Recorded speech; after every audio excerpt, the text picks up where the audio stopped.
This is Women Talking Mitzvot, brought to you by Dorachea and the Stella K. Abraham Migdal Oz Women's Beit Midrash as part of their commitment to bringing women's spiritual worlds into halachic discourse.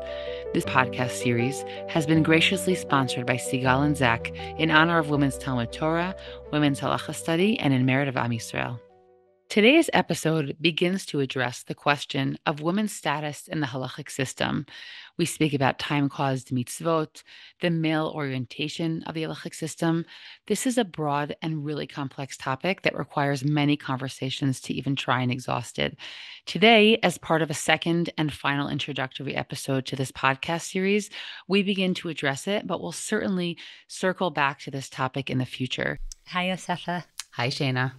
So we're back for a second episode to talk about women's status in halacha. Definitely a loaded topic. And I'm curious, when you hear that phrase, women's status in halacha, what it conjures up for you. Well, the question itself kind of exposes the vantage point of halacha, which is that we are not the vantage point, meaning it exposes the fact that the halachic vantage point is from the male side, and that in some way we're somehow outside of it. I'm saying that currently without emotion, without judgment, but meaning when you have to have a class on, women and Judaism, right? There's no class on men and Judaism. Right. It's just halacha class. It's not men and halacha. So I think that itself, kind of already exposes something. It's kind of, we always used to have this joke, I don't know if you had it, about, Chinese food is just called food in China, right? Meaning, but when you take something out of its context, then it has to have some sort of qualifier. And I just want to say, before we go even deeper into this question, is that I'm not sure that all of our listeners necessarily ever thought about this. And I kind of want to say that if somehow this conversation is going to bring up new questions for them, or some sort of little bit of, I like to call them internal earthquakes. So if that comes up, so just stay with us and let's breathe deeply. And this is going to be one conversation. I'm sure we'll touch upon this in many ways throughout many different episodes. So it's not going to be a disclaimer, but just stay with us for the ride. Definitely hear that.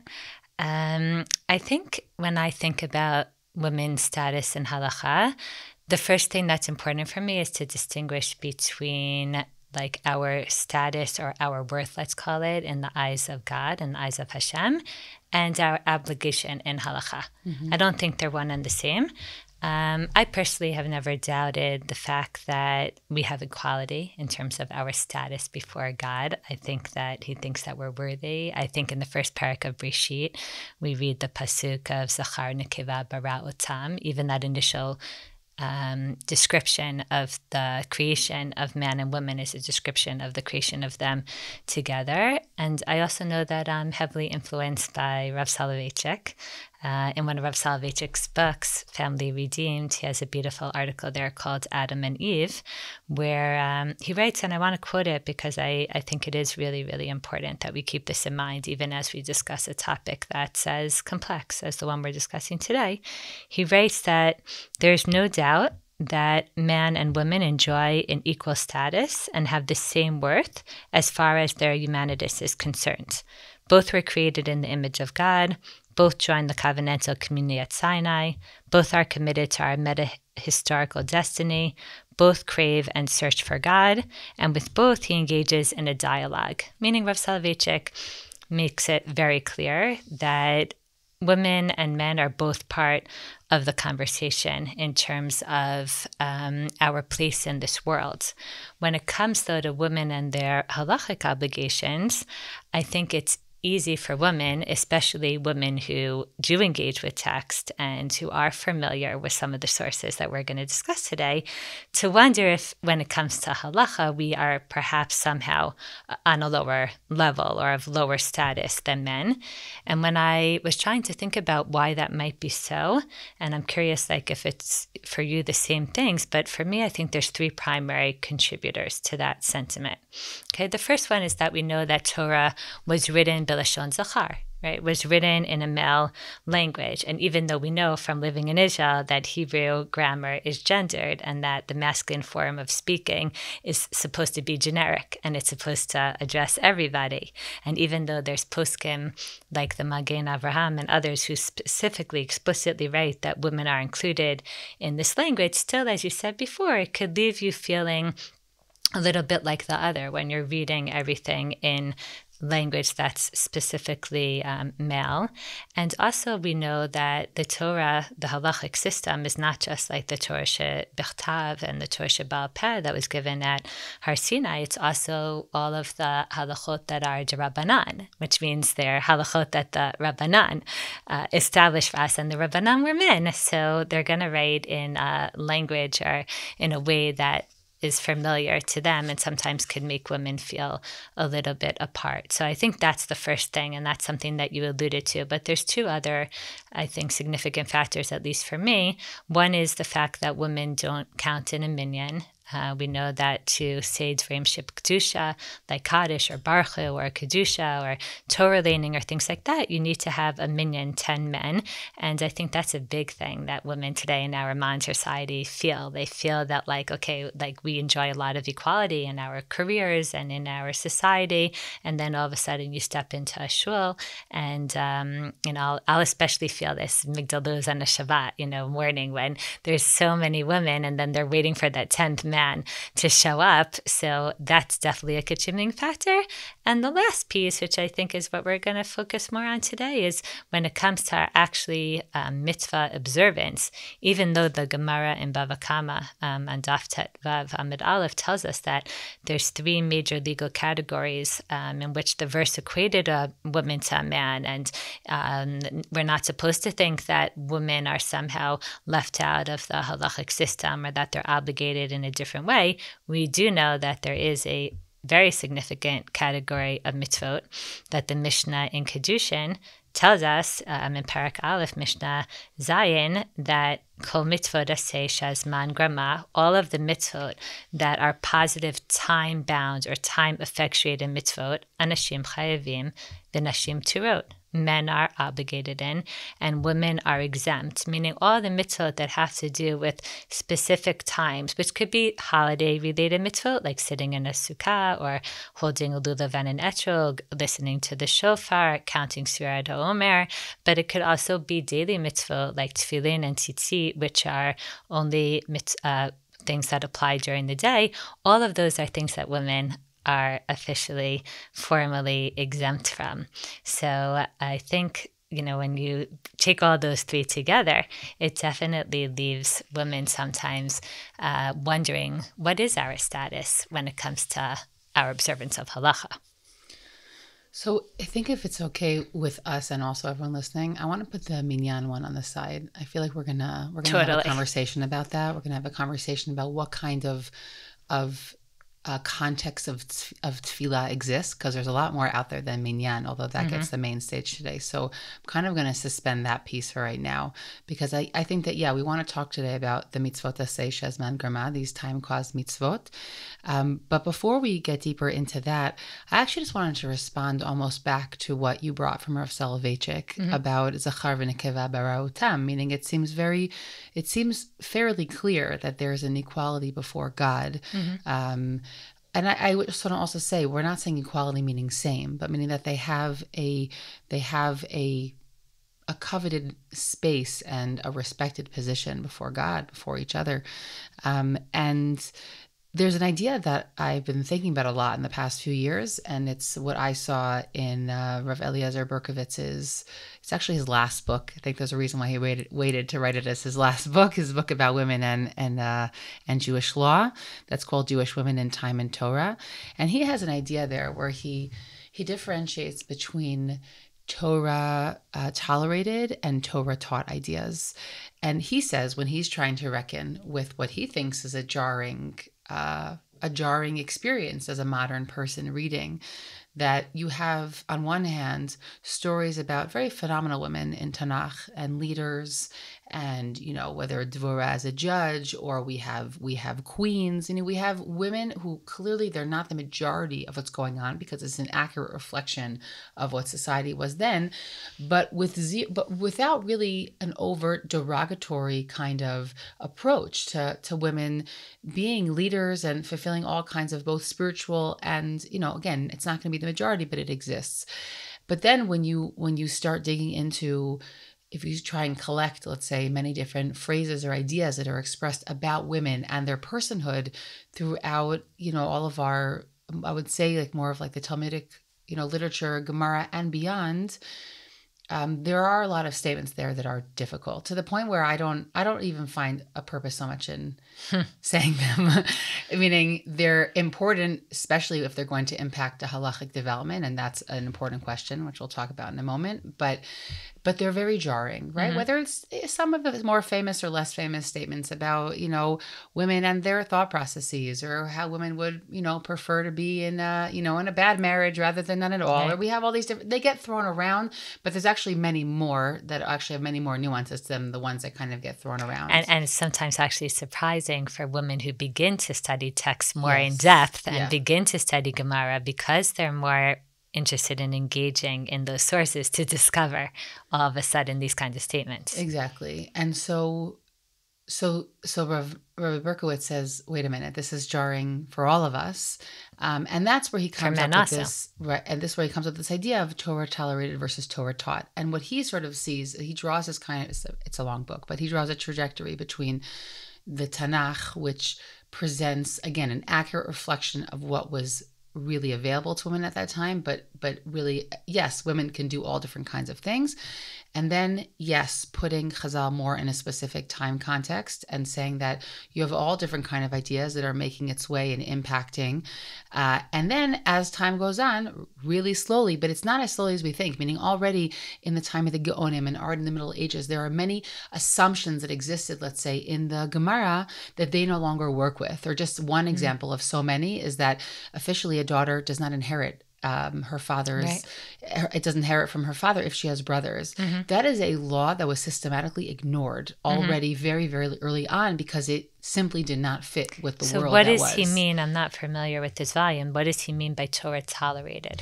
So he basically says that you have all these ideas that are somewhat more derogatory about women that infiltrated from the outside world, that sort of make their way into a certain portion or a certain time period of halacha. But over time, the halacha slowly sort of imagine it like kind of like two lanes. Very slowly, it kind of feeds back into a lane that goes back to a zachar v'nekeva bara otam, which is the Torah taught. Which is the Torah taught, exactly. And so now this approach opens up many other complexities to it.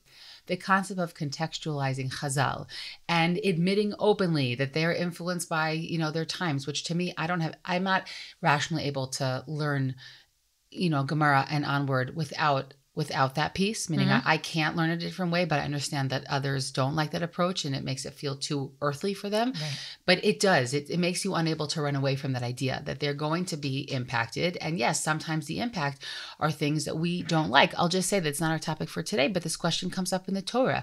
What do you mean the Torah allows slavery? That today the world doesn't allow that. And there's no escaping this question. There's no escaping this question of the contextualization and how Torah is and impacted by the world. And also as people with modern sensibilities who, or as people who journey through different stages of history and time periods, who have to think about how to reconcile sometimes Torah values with other values that we appreciate or that have made its way into our system. Yeah. So I agree with you. It's important to say this is one topic of so many topics that our moral sensibilities are ruffled.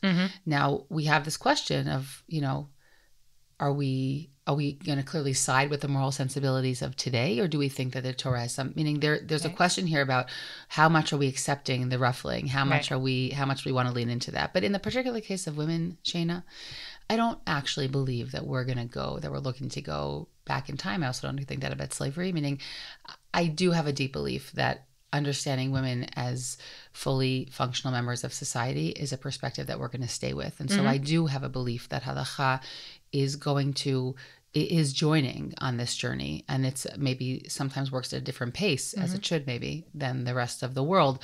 But I do believe that this is a value that's here to stay. And I believe, like Rav Soloveitchik is writing and like Rav Eliezer Berkovitz, that there is this is, and it has already impacted the way the halachic community functions. Yeah. And I think it makes it all the more important for us to engage and participate in conversations like the one that we're having now. So like, what does that mean for us? I think the point of this podcast is anyone who's interested in understanding the development of these topics could always go to the articles on Jachaha and to read the sources and the unfolding of these areas of halacha. I think what we, are trying to do is talk about like, how do we feel this in our lives? What does this mean for us in very real ways? Yeah. And I'm wondering, like, when did you start thinking about these ideas? Are these things that bothered you from when you were a little girl, or what explanations were you given?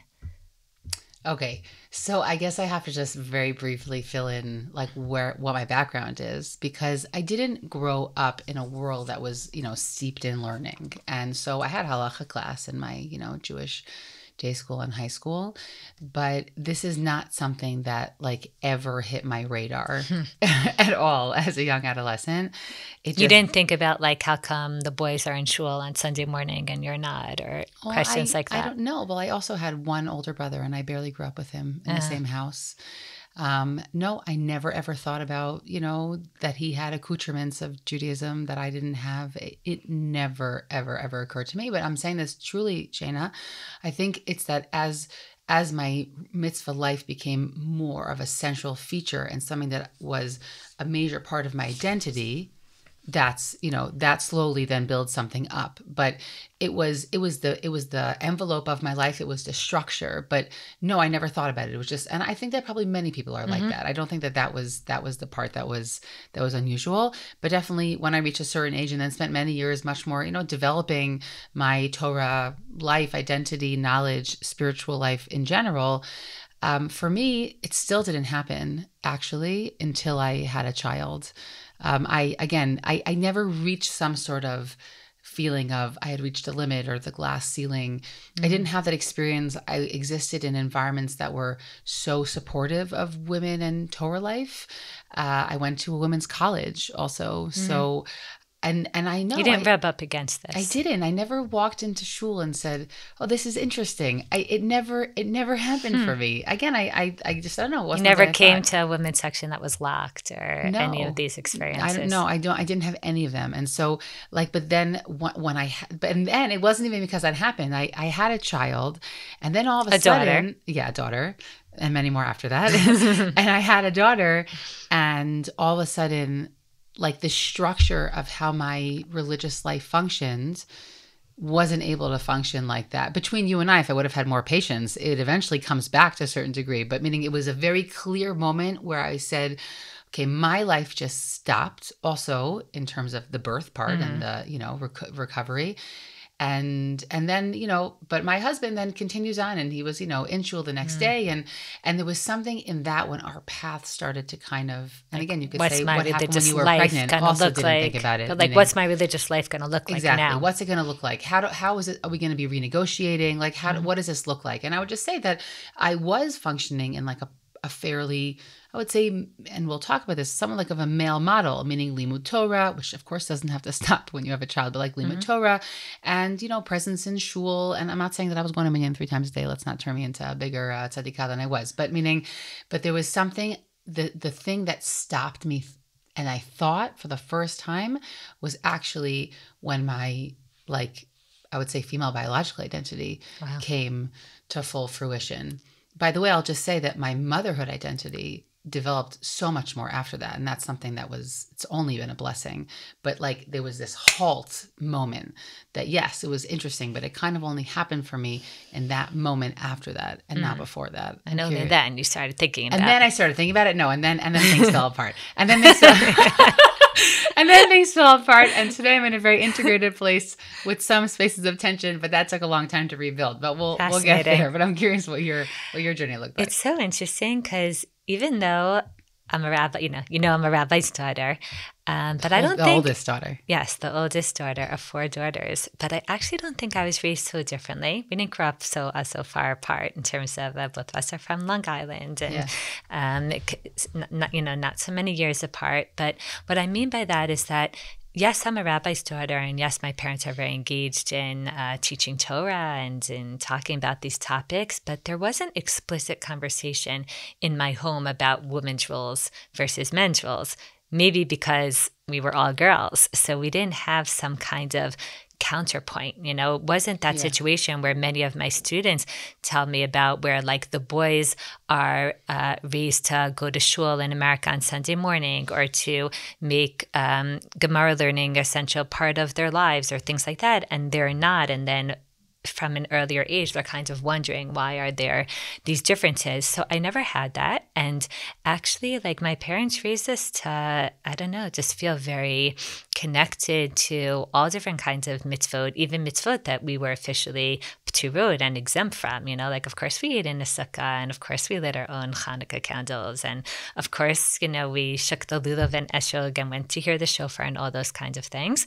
For me, I'm only actually thinking about it now. Like, I also went to co-ed elementary school. I went to North Shore Hebrew Academy in Great Neck, and like all our classes were co-ed, and we had, side-by-side education, and started learning Gemara in 6th grade, and it was like a non-issue. And the first time that really hit me in the face really was, I went to an all-girls camp in the summer. I think my parents were trying to balance out like the different things I was exposed to, and they sent me to Camp Sternberg, and there I met all different kinds of girls who were like shocked that I learned Gemara, or shocked that I davened mincha, or surprised that like these things that were basic to my religious life, davening in shul. There wasn't a minyan in Camp Sternberg on Shabbos morning, and that was so hard for me. And they're like, we don't even go to shul. So it was like, wait, what is going on here? And I remember it was the days of letter writing, like writing these long letters to my parents in like 6th grade and 7th grade, and my mother and my father writing back these long letters, like justifying our approach and why we do what we do. And that's when I began to really think about these topics. I think I was pretty young. I was 12 or 13 years old. And 20 years. No, stop. 13 years before I ever started to think about them. Shana, one other thing that I just want to add in is that while I didn't have such a, I would say, frum upbringing in the way you're describing, that you also met other, religious women who are raised in a different kind of religious environment than the one that you grew up in. Something that I do feel was impactful for me, but I only realized it retroactively, is that I was very much raised in the cultural zeitgeist of America in the 90s and early 2000s, which is, sort of follow your dreams. You could be whoever you want to be. And there's no qualifier there, about gender. It was just, of course, you could do whatever you want to do in life. And I have a lot to say also about the teaching about follow your passion. I think it's it's not a great formulation for many, many people, but that's a different podcast, not for today. But that, I could say, sits so deeply at the root of who I am. So in whatever I delved into, in whatever realm I was in, it was like, clearly I'm going to do it to the maximum, and I'm passionate about it because I'm a passionate personality. So when my religious life became a much more prominent part of my identity, do you know what I mean? Like that kind of funneled into that. And so like when I would come up against those tensions, it was more of a tension of like, well, that's not really true. Meaning you can't really do, everything you would like to do, or you can't really live it to that potential. Again, my concept of what that means and what that potential looks like is things that shifted over time. But that was like an inner Torah. It was like an inner truth that like burns. It's your core. It's so deeply in the core, but I can say that it was much more of what I appropriated through the culture than like a specific teaching in my home and that's the lens then through which you experienced Judaism also. Exactly. Yeah. I think a big influence for me in those early years as I was thinking about these things was my mother. Abby Lerner, who taught a course called Women in Jewish Law. Everyone used to call it by the nickname of Widgel, in Central for many, many years. And I was privileged to be her student when I was in 12th grade. And she always she started the year. So funny. Yeah, we were all her students. It was very special. Okay. But she started the year there with an article from Rabbi Saul Berman. It was really a landmark article. It's from the 70s, so it's from a long time ago. Yeah, I also took him in Stern. Yeah. It's an article called "The Status of Women in Halachic Judaism," and there he describes the way that he sees the fact that women maybe aren't obligated in some of these areas. And it was very, very meaningful for me because, I'm going to read again like in his words and then tell you, I guess, what I took from it. But he writes that while not demanding adherence to one particular role, it is nevertheless clear that since for most of our history, our continuation as a people depended upon the voluntary selection by women of the role of wife, mother, homemaker, the law would and did encourage the exercise of that choice. Exemption would be a tool used by the Torah to achieve a particular social goal, namely to assure that no legal obligation would interfere with the selection by Jewish women of a role which was centered almost exclusively in the home.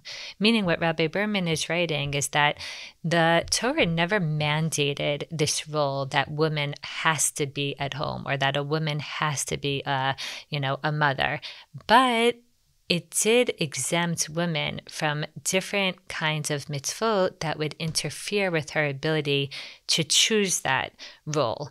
So he concludes this part by saying it's vital to emphasize that even with these exceptions, the wife, mother, homemaker role is not the mandated or exclusively proper role, though it's clearly the preferred and therefore protected role.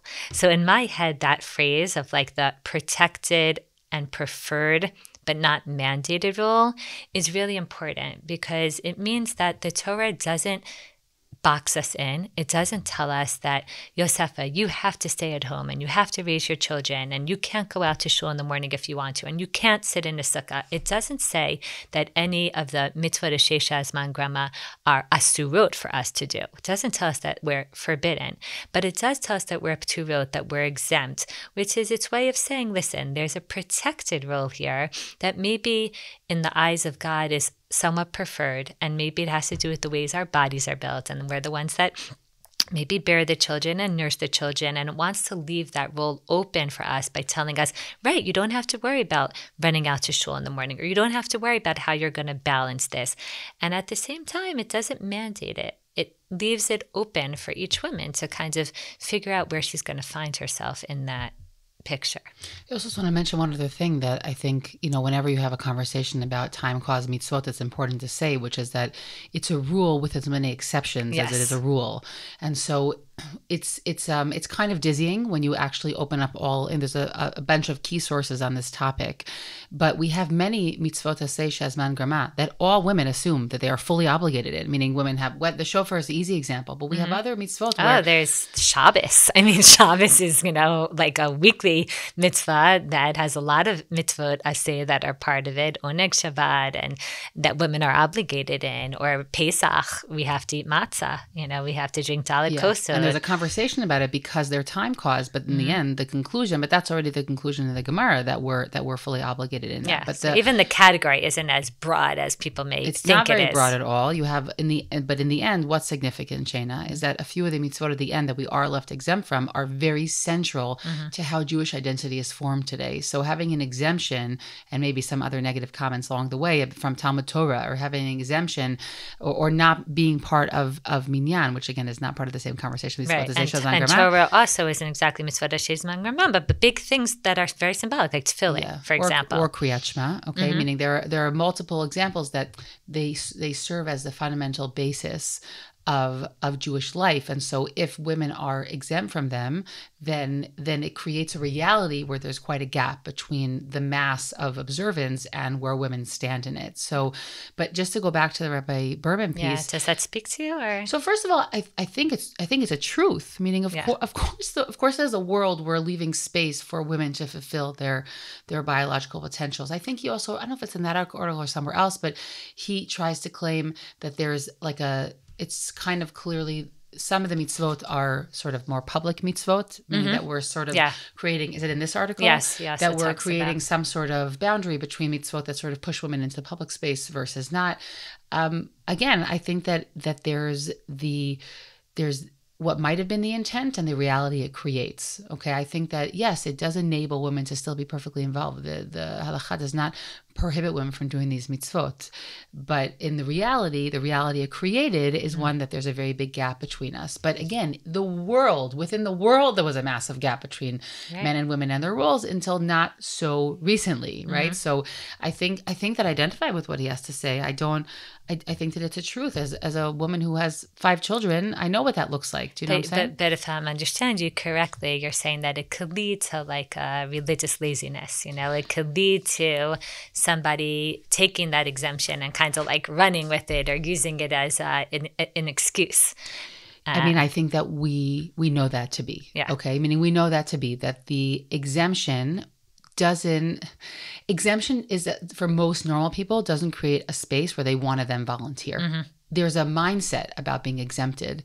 It's kind of like, okay, I took that off my mind. It's no longer, right? It's the very unique individual who says, well, I don't need to do that, but I have a really strong passion to do it. And then if you have to do it and there's also a lot of naysayers around you, that's an uncomfortable position to be in. Right. So yeah, there's a lot of laziness when it comes to, there's no reason why a woman for so many decades of her life, right? Let's be realistic. There's a particular decade or decade and a half where the issues are relevant. But there's a good today, 2 decades, 2.5, 3 decades where women, there's no reason why they are not going to be part of that. And then all the decades afterwards. Right. But we know that what happens is that when we train women from a young age to be part of this exemption mindset, so they utilize it for many years when it has no real purpose. And then also we both know in the stage that we know we're almost in is then getting women back, let's say, into the shul when they don't have to be home anymore. After years of not going. It's very difficult. It's reminding me of a phrase that was coined originally by Daniel Patrick Moynihan and then picked up in terms of our discussion by Bulgarda Migdaluz, Rabbanit Leah Sarna, who's currently in Philadelphia. Moynihan spoke about the soft bigotry of low expectations. And Leah Sarna said we could apply that to this area of Jewish life, when there's a low expectation, and it could be even appropriate sometimes for when those factors are relevant. But in essence, just the very fact that there is a lower expectation sometimes ends up leading to a reality where women just aren't going to choose to engage in the same way. And then over time, that has real consequences. I like to think about it. I remember once even hearing this from Rabbanit Melamed, the wife of Rav Eliezer Melamed, who's the author of Pninei Halacha. She came to speak once to Migdaluz, and she spoke about how when she thinks about like that protected role, she thinks about it more in the sense of like the Torah wants someone to be at home when there's children. Yeah. We don't want to neglect them. We want to prioritize them. But it doesn't necessarily have to be the woman. The thing is that once we, have a society where women are not raised to necessarily be engaged in the same way, so then sometimes that's going to be the reality that we live. Yeah, if I'll just be honest about how my home functions, is that there's a negotiation that happens, right? Meaning morning minyan, I've never pretended to be a daily participant in that. That's Zevi's area, and it's very important to him, and it's a topic that I think all from couples with an expectation that both are participating, that it's a conversation, and it's a conversation. She's going to get the kids up and out of the house. It's a conversation we renew all the time, and he makes a massive commitment, goes super early because I'm not great in the morning. So meaning that's a conversation. But there's many other kinds of conversations, especially if you live in a place where bringing your children to shul is either unwelcomed or a massive disruption.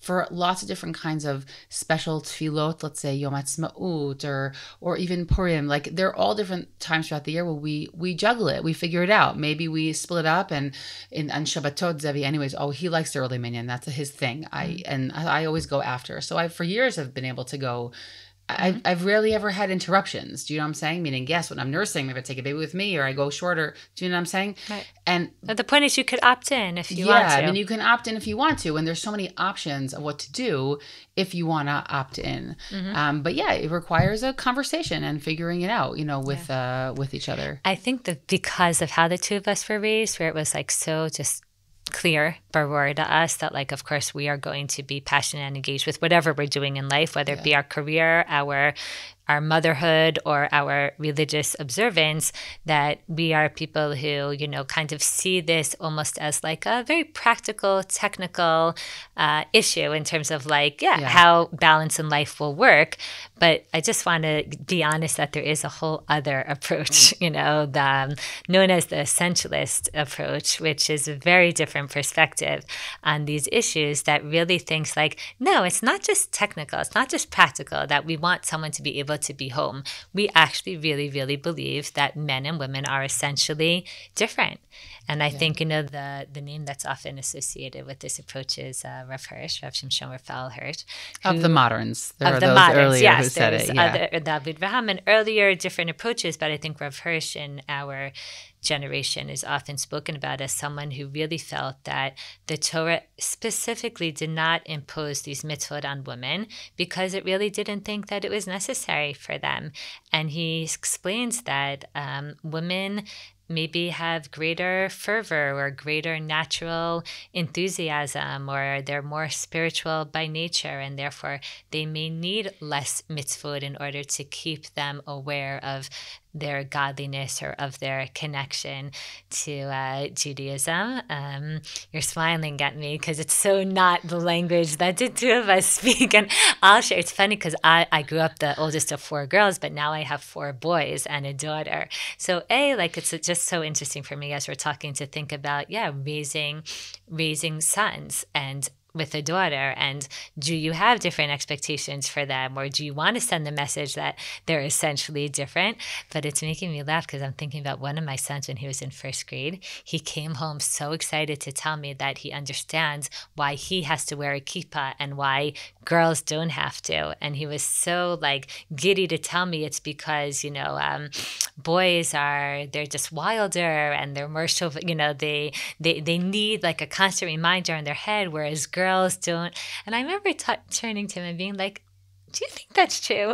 Is that how you experience life? And, we were thinking about some of his female cousins or some of the girls in his class. And it was kind of like a joke, almost where I didn't want to undermine the teacher. And I really understand and I respect people who come at it from that approach. Just never resonated for me, because you see men who are less spiritual and men who are more spiritual. You see women who are less spiritual and women. I can never take one man against one woman and say, this is how it is. But there are approaches that really, really believe. Also, there's Kabbalistic approaches, how about the different roles and the different natures of men and women. And there's also people who speak about how maybe it's about enabling women to be able to be there for their husband because their natural role is to, be able to facilitate and accommodate his needs, which is already different than, a husband and a wife are they're 2 adults. It's already different than wanting to be able to facilitate a woman to be there for her children. But these are real approaches, and they're people who really, this speaks to them and they find meaning in it. And I don't want to knock it, even though we're from a different world. I also think that what's significant for us to, again, realize is that up until very, very recently, women were not even visibly seen doing all the things that they're doing today. Right. And I think that, Shanna, you and I would agree that the world has gone off a different deep end in terms of the conflation between roles or boundaries. There's no difference. That there's no difference. And so we're not saying that, but I think what you and I both believe in is let's give everyone a chance to be part of this relationship with God. There's all these amazing tools that we have that Yahadut offers us, and we would like to be able to see which of those tools, we can utilize and find meaningful. I think that again, I just want to be very clear that yes, while I definitely don't identify with the essentialist approach, I understand why they thought that. Like I understand why looking around the world as you saw it, which was so hermetically divided between men and women, and their roles were so different. And this is, well before there's even going to be a World War I where women are going to start doing all these different roles that they have to because men were in the home. Like there wasn't a world to look at that you saw those things. So again, I'm contextualizing. Yes. Hirsch, there I am again. There I am again.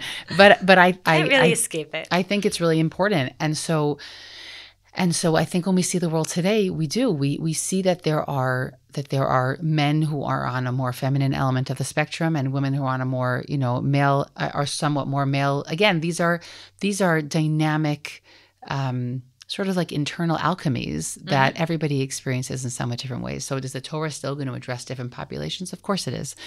Right. And I think we ourselves sometimes move through different stages of life where different explanations may speak to us more or less depending on what's going on in the context of our personal lives. Yes. So there are times where even as a 12-year-old or a 15-year-old or even an 18-year-old, when I first heard that idea from my mother of like the preferred but not mandated role, it on a cognitive level, it made sense to me, but I didn't really appreciate it. And it didn't resonate in a personal way until I was that mother who felt like, oh, thank God I don't need to get up and go to shul right now or figure out how I'm going to eat in the sukkah while I also have to nurse this child and put them to sleep or whatever. I want to eat in the sukkah. Of course, I'm going to make my way there because it's special to me and meaningful for me. And it's also how I grew up. But I don't need to feel the pressure or the guilt if I'm not able to do that. Yeah. I mean, look, I'm just going to speak honestly about my nature. Like I'm a very boundaried person. So to me, it's clear that if I'm doing this very overt biological act of whether it's going to be the mothering or the nursing, right? Again, we're both taking care of the children, but then I need to do that. That's my job right now. That's very clear. And right.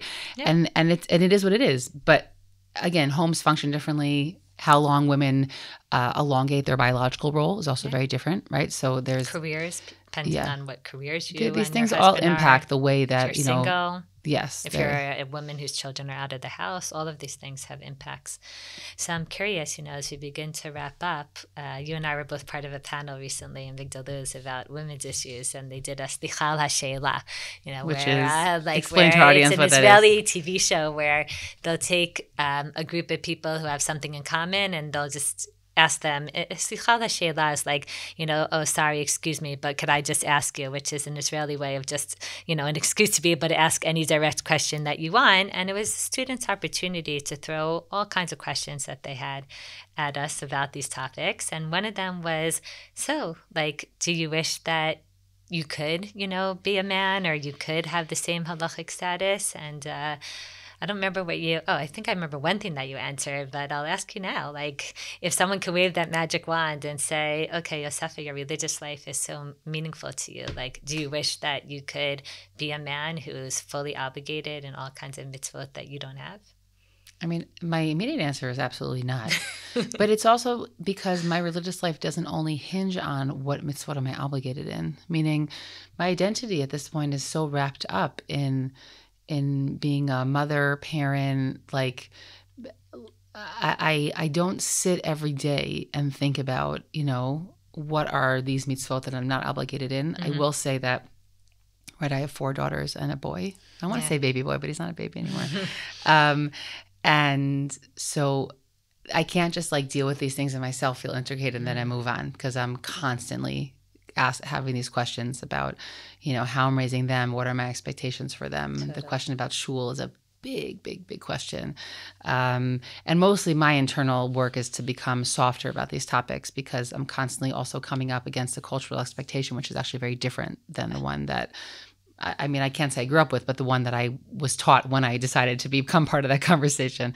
And so I think that my answer is definitely not, but I do think what's very important is this idea about the laziness, that I really, really my tefillah is that women have meaningful religious lives, and that it's not just, well, I'm going to daven by myself and never go to shul, and that's very meaningful for me. Like, I think becoming a part of the tzibur, being part of the community, is a really significant piece, and you can do that in all different kinds of ways. So I do wish for more than what is the bottom line, ikar hadin in many cases, but I don't know. I have no interest in being something else other than I am. I love what I am. So that's like my instinctual answer. How exactly to qualify it, I think, is probably an even longer conversation. Yeah. When it was asked, the first thing that I guess I felt very, very strongly is I think there was a stage of my life where maybe those questions of like, does equality mean that we have to be exactly obligated in the same things? And what does this mean about our worth, or how the Torah sees our role, or things like that, were more complex for me or bothered me more. But at this point, it was interesting to me to see that my instinctual reaction was like, I actually really appreciate the idea of a religious life where sometimes you do choose to voluntarily do something. Mm-hmm.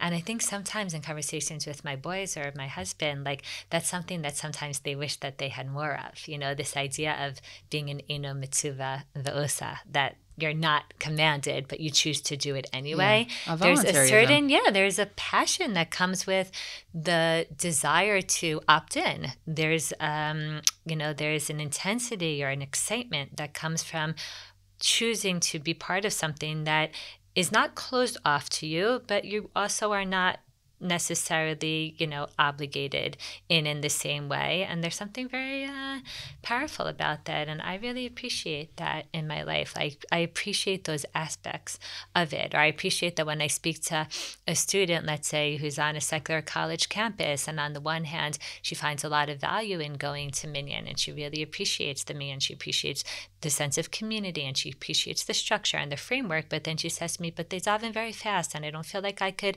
have the kavanah, and I could have the intent that I want to when I'm davening with them. And then we come to kind of a conclusion where she says, maybe I'll go on Monday and Thursday when there's Torah reading, and other days I'll daven on my own, or I'll, daven, with the sunrise on the patio, or I'll daven in my room, like in a quiet moment. Or she has a little bit more flexibility than the men who take their religious lives very seriously do. And I think there's a beauty in that also, that I think is important for us to appreciate, even though sometimes when you're not, with responsibility also comes privilege. And when you're not responsible in the same way, so then sometimes you don't always have the same privileges. There's that amazing article that only exists in English by Rabbanit Chana Henkin, where she writes about the concept of eina mitzva v'osa. And that it's a concept that's very powerful in our world today, in a world where people want to constantly also express their creativity, men and women, and that she thinks that the model of,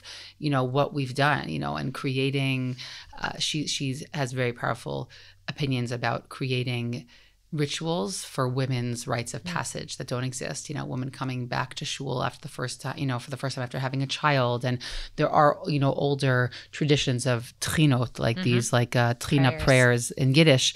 But creating kind of rites of passage for, a young woman beginning to menstruate, or all these different things that the Torah doesn't give tools to mark them. They weren't seen as events that, were necessarily more significant to mark, but that's also the privilege of being able to, you can create your own, meaning to take the concept of eina mitzva v'osa and to sort of, exercise your creativity. There's something very special about that. I also just want to throw in two other things that are on my mind as we wrap up that help me specifically, and they don't have to speak to other people, but they do help me navigate sometimes the frustrations or the moments where it's like, and I do feel myself getting upset. One is that I really try to have humility before thousands of years of tradition. I really think that there's wisdom in the Torah, and sometimes things that in the moment, because of our Western modern sensibilities, feel off to us. Sometimes at a second glance or with deeper thought, you realize that, like, no, but there is something there. There is a gem there, or there is something real there, or there is something true there that I don't want to let go of so quickly. And it takes time because it's not necessarily aligned with the world that we're living in and with the values that we also appreciate from Western society. But I do think humility is something that anchors me and helps me navigate when things are feeling stormier. And the second point is that maybe this is part of humility, but I experience it a little differently. It's my own confusion, I would say, about sometimes it's like I'll feel something very strongly one day, and then the next day I'll feel the opposite. And then I end up confused of like, wait, Shana, you're not even sure what you want for yourself. Like on the one hand, like you feel like, you want to count for a minyan, or how could it be that, I'm standing here in Corona. I definitely felt this in our block minyan. Like I'm standing here and I'm like part of the tzibur of the minyan, and like, but they're still waiting for someone else to come. And then the very next day I'll be like, actually, no, maybe this is how it should be. And, so I want to be respected, as you said at the beginning, as like, I want to be respected as a serious Jew, as an invested Jew. I want to be given space. I want to be worthy, not just in the eyes of God, but in the eyes of our religious community. Mm-hmm. But in terms of what that means on a practical level, I'm not always sure myself. And then that leaves me back to like, okay, so wait, so maybe there is really something very real here that we have to stop and just pause to appreciate. Yeah, I think that for me also what grounds me are two things. One, I think, is related to what you said, and one is slightly more radical. But the first one is that halachic time should always move slower than modern time. I think many of us are dizzy right now from the way that time shifts.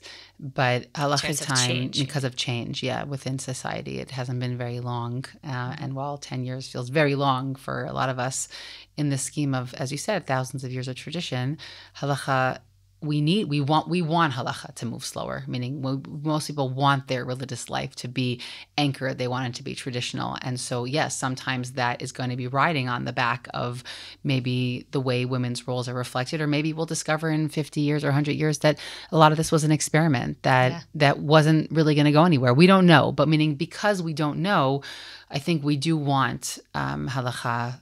It will move slower, but it will trend slower than the rest of the world. And I think also that, and this I'm heavily influenced by certain passages. They're considered also somewhat more radical passages in Rav Kook, who did not write this about women. He did not live in a world yet where women's status had changed as much. But I think his idea could be applied to women's issues, which is that if something is discovered to be over time, the genuine will of the halachic community, not over time. I'm not saying a glib, if there's a halachic will, there's a halachic way, but if over time there is a trend that is in line with the halachic sensibilities, it will stick. And halacha will shift over time. Now, again, we're already seeing that in regards to smaller things. I'm not right now calling for, okay, tomorrow, Shana, you count for a minyan. That's not what I'm saying right now. I'm saying something very slow, very gradual, but that the halachic world over time, can start to accept it. I'll say it, by the way. Or that the halacha always kind of left room for that. Yeah. So as opposed to like that molded. The halacha shifts, it's more that the community norms or standards of how we read the halacha, interpret the halacha, view the halacha shifts over time. That for sure is true. He definitely says something more radical about halacha itself shifting.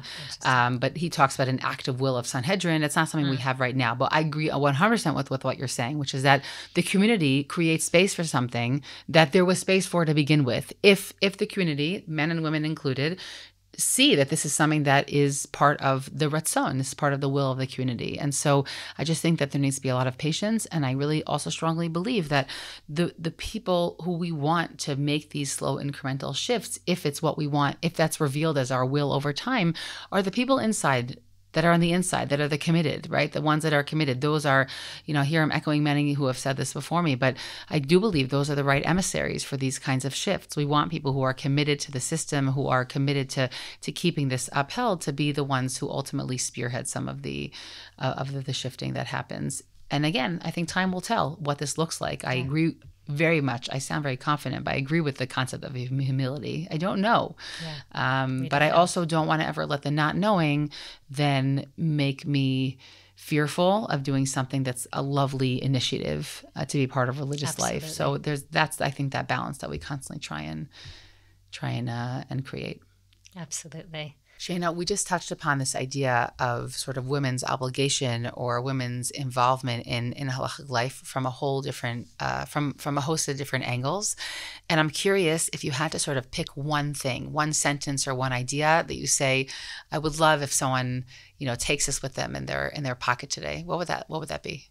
I think I'm coming back to what I said now towards the end of just because you are exempt doesn't mean that you can't opt in, and actually leaning into that idea in both ways, both leaning into opting in, that opt in, why not? If you're single or if you're married, but this is important to you and it speaks to you, whatever, opt in to more mitzvot observance, even if you are officially exempt from them, but also lean in, not just to doing these mitzvot, lean into the idea that it's okay that we're exempt. And that doesn't mean that we're less than. Lean into the fact that you could appreciate that there's some flexibility that comes with the ability to voluntarily choose something that could be something really beautiful in your life. Two somewhat paradoxical statements, but they fit together, I think, at different moments of life. I guess so. I didn't think of it that way. I think for me, the Torah taught and Torah tolerated is something that has stuck with me for a long time. That is something I feel like I carry with me more when it comes to dealing with source material. Mm-hmm. It's not the thing you need to carry with you, I think, necessarily on a daily basis, but anyone who's learning these sources and wants to be candid with themselves. And I think that that's a piece for me that's been very powerful. And again, it has its price tag to it, but I think that the advantage of it, or what we gain, is very significant. So I think that one is one I want to remember. Beautiful. Thanks, Shayna. Thank you. See you in the next episode. Looking forward. Did this conversation move you or cause you to think about the topic in a new way? Please share these episodes with friends and family and start conversations about meaningful mitzvah observance with all of them. You can contact us with thoughts and questions at womentalkingmitzvot@gmail.com. That's womentalkingmitzvot@gmail.com. Looking forward to our next conversation.